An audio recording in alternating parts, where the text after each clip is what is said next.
Good morning, everyone. My name is Kim, and welcome back to Bookmarks and Breadsticks.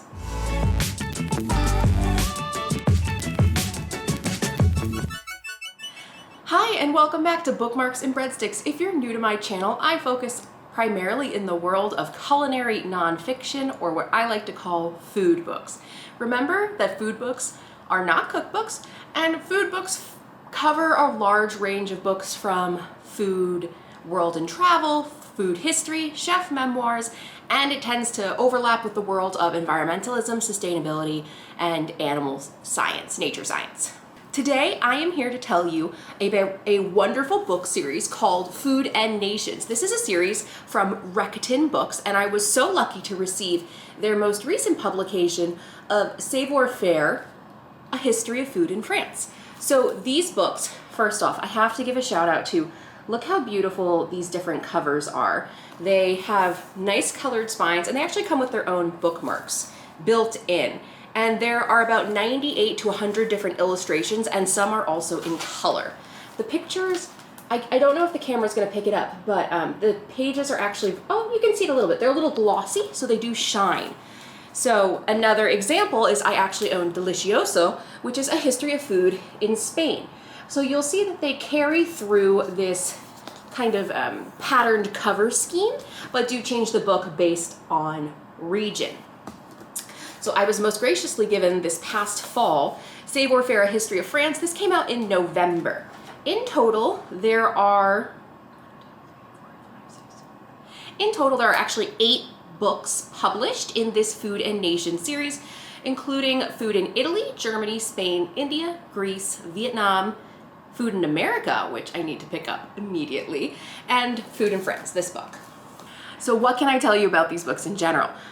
These books remind me of encyclopedias, which it sounds scary. Do I actually need to explain to people what encyclopedias are since everything's digitized and on the web? But this is true and true a history book about one area and about the culinary history of that area. So France, Spain, they have more coming out this year. They put about 2 out a year. So these hardcover books come in around $35. Again, I graciously received this one from Reaktion Books in exchange for an honest review. And honestly, I can tell you with full confidence, I want to own all of this Food and Nation series. I just can imagine having this color series somewhere on these shelves, and to me, it reminds me of owning encyclopedias. I am never gonna own encyclopedias because they're very expensive. But it's nice to have this collection of food books that are very, very thoroughly researched about one area of the world. Now, this is not going to be a narrative nonfiction experience. It is just what they claim to be. Full forward history books, and in the history of the so these books are exactly as they claim to be, history books. They are not going to give you a culinary narrative per se, and Marianne Tebben, who is the author of the French book, like, her personality is not there, or her personal opinions are not in the book. This is really meant to be a scholarly research kind of book, which is positive. I knew that going in. I think these books are fantastic. This book, let's see, where did we start? The Renaissance era, medieval, Renaissance, we go all the way through to the 19th century, and then what the modern era is going to look like. So a couple of these chapters are very unique to France. For example, France is considered the founders of the cookbook the way we view it today. That does not mean that there weren't recipes before France. I am not claiming that. But they are the first to start putting together cookbooks and annotations and just ownership.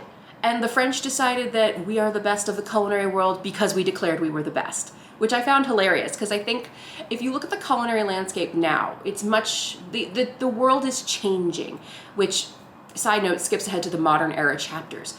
The French have always been considered these gourmands.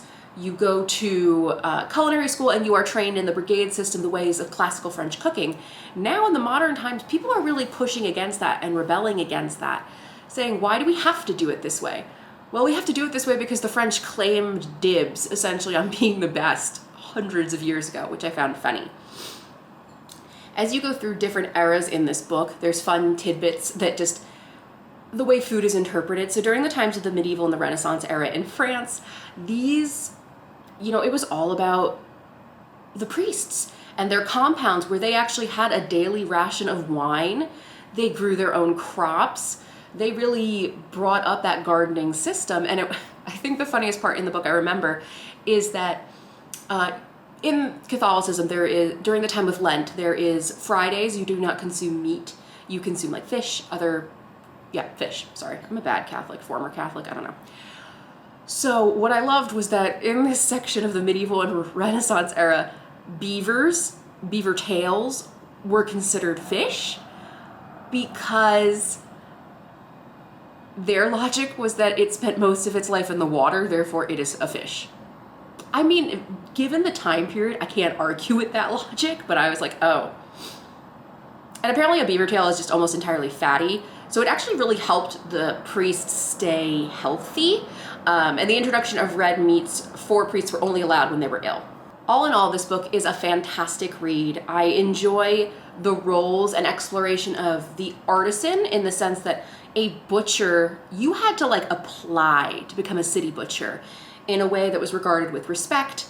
The same thing with bakers and winemakers. Eventually this became a problem because the outskirts cities outside of the center could go through famine. They were saying, give me bread.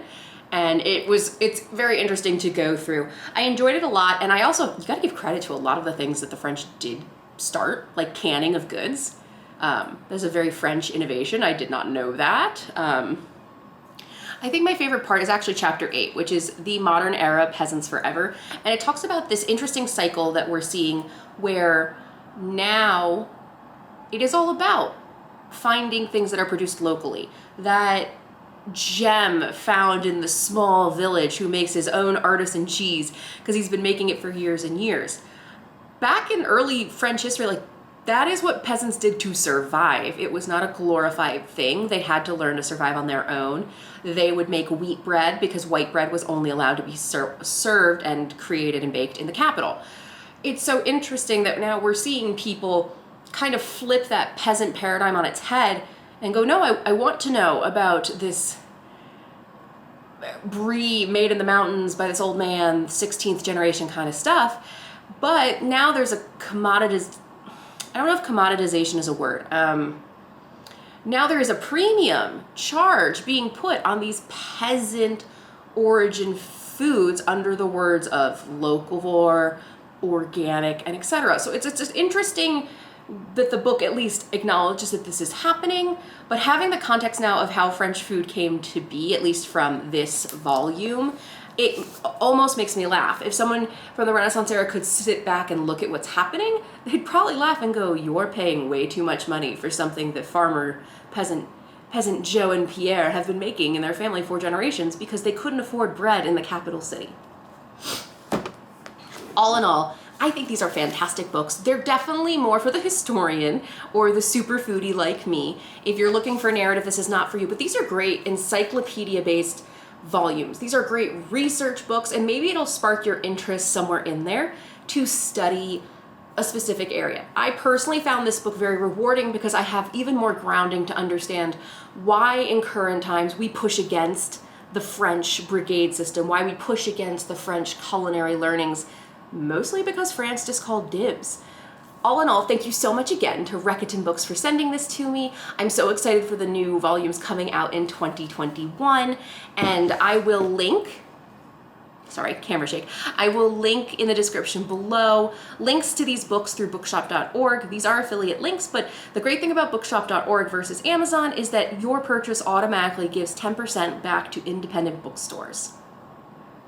If you haven't already, I would love for you to join my bookish community by hitting like and subscribe below. I post content on Tuesdays and Saturdays, and I'm excited to see you in the next one. Wear a mask, be safe, have a great day.